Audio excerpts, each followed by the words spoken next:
Mesdames et messieurs, bonsoir. Les lampions se sont éteints cet après-midi sur la 35e édition du sabre national d'IFA 2014. C'est le lutteur de Niamey, Yacouba Adamou, qui vient de s'arroger la victoire face à Ibrahim Namata de Dosso à l'état fort de cette finale. La suite, on la connaît, c'est cette finale inédite entre Yacouba Adamou de Niamey et Namata de Dosso. Yacouba dispute sa deuxième finale après celle de Maradi en 2012, tandis que Namata en est à sa toute première finale. Yacouba Adamouka, Yacouba Adamouka, Yacouba Adamouka, Yacouba Adamouka,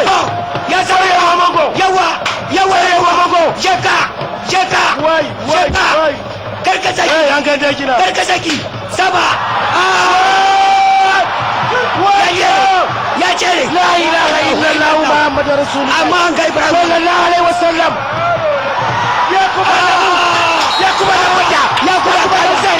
Yacouba Dawsari shikenan Yacouba Dawsari Je m'en vais au nom du président de la République, son Excellence Elhaji Mohamedou Issoufou, remettre le sabre national à Monsieur Yacouba Adamou, le champion national, à l'occasion de la 35e édition de la lutte traditionnelle. Je voudrais souligner à cet instant que nous avons assisté à une édition qui a consacré la renaissance de ce sport favori des Nigériens, de l'ensemble des Nigériens. Je voudrais remercier tout particulièrement la Fédération nigérienne de lutte, le comité d'organisation et surtout la région de Difa, la région haute qui a gratifié l'ensemble du peuple nigérien d'une édition exemplaire. Je voudrais au nom du président de la République les en féliciter vivement. Je vais donc sans tarder avoir le plaisir de remettre au champion qu'il a véritablement mérité le sabre national que je pourrais qualifier de sabre de la Renaissance. Je vous remercie infiniment.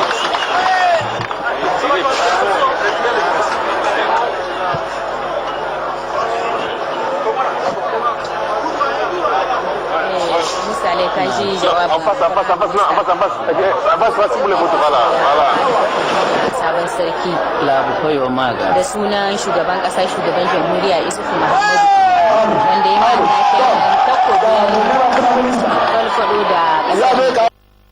La lutte traditionnelle et le sport roi au Niger, elle intéresse plus que toute autre discipline, toutes les couches sociales dans notre société, des plus hautes autorités aux citoyens lambda. C'est du reste pour démontrer cet intérêt singulier à notre sport national que le chef de l'État, Issoufou Mahamadou, a décidé de gratifier les acteurs ayant participé à ce championnat, à Récit Issouf Kodo. La 35e édition du sabre national vient de connaître son épilogue en présence du Premier ministre, son Excellence Birji Rafini, venu à Difa pour la circonstance.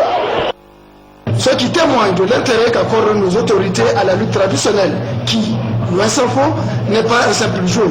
La lutte au Niger a une mission très spéciale. Spéciale en ce sens que son rôle est extrêmement important, puisque ça constitue un socle pour l'unité. Et cette édition qui vient de prendre fin a démontré en format géant le rôle fédérateur que joue la lutte. Un vœu cher au président de la République qui, dès l'entame de son mandat, a mis l'accent sur la lutte, élément favorisant l'entente, l'union, l'amitié entre les Nigériens. Aussitôt après, l'occasion s'est présentée et le président Mahamadou Issoufou s'est pleinement investi. Et force est de constater que depuis son instauration, la lutte n'a pas eu cet égard, comme maintenant. Le prix Segolo, la mise en place d'un comité devant réfléchir sur le nouveau code pendant 6 mois. Et cette année, toutes les régions ont été subventionnées pour les préparatifs des éliminatoires. Pour couronner le tout, le président de la République a fait un geste à tous les acteurs sans exclusive et a pris part à cette édition. Hormis les espèces sonnantes et trébuchantes, le président de la République a placé comme d'habitude la barre un peu plus haut. en accompagnant son geste par une autre donation beaucoup plus significative que la précédente, avec plusieurs tonnages de riz et de mil aux différentes catégories de participants à ce sabre national. Ces images du président de la République devant son poste téléviseur qui, dès l'entame de son mandat, a mis l'accent sur la lutte, élément favorisant l'entente, l'union, l'amitié entre les Nigériens. Aussitôt après, l'occasion s'est présentée et le président Mamadou Issoufou s'est pleinement investi. Et force est de constater que depuis son instauration, la lutte n'a pas eu cet égard, comme maintenant. Le prix Sogolo, la mise en place d'un comité devant réfléchir sur le nouveau code pendant 6 mois. Et cette année, toutes les régions ont été subventionnées pour les préparatifs.